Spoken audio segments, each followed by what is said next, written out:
रूप लगैया आहा के जेना पूनम के चानिए कौन माटी से रचलक आहा के भगवानिए मोहनी सूरतिया आहा के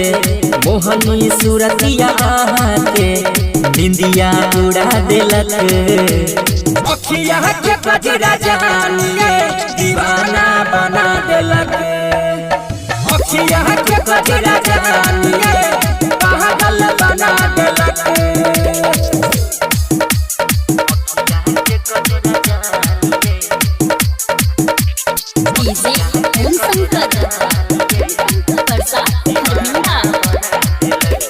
जहिया से देखलो आहा के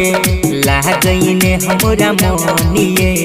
कोना बताबू हम आहा के पागल भेलौ सनम ये सुनै छियै जहिया से देखलो आहा के लागईने हमरा मोनिए कोना बताबू हम आहा के पागल भेलौ सनम ये कातिल आदा आहा के कातिल आदा आहा के चैना चुरा लेलक अखिया के कजरा जानिए दीवाना बना देलक अखिया के कजरा जानिए पागल बना देलक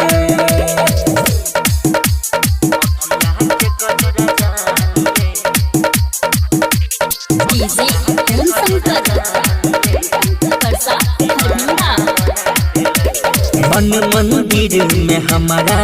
छप गेल अहीं के सूरत अंकित बिहारी कहैया लागै छी खूबसूरत ये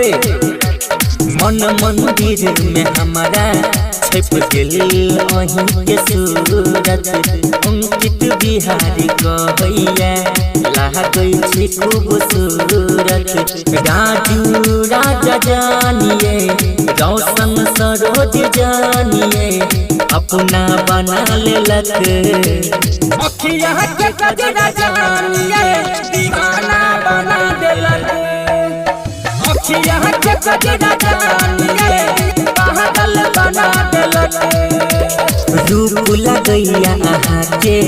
जेना पूनम के चानिए कौन माटी से रचलक आहा के भगवानिए मोहनी सूरतिया आहा के मोहनी सूरतिया आहा के निंदिया उड़ा देलक अखिया के कजरा जानिए दीवाना बना देलक।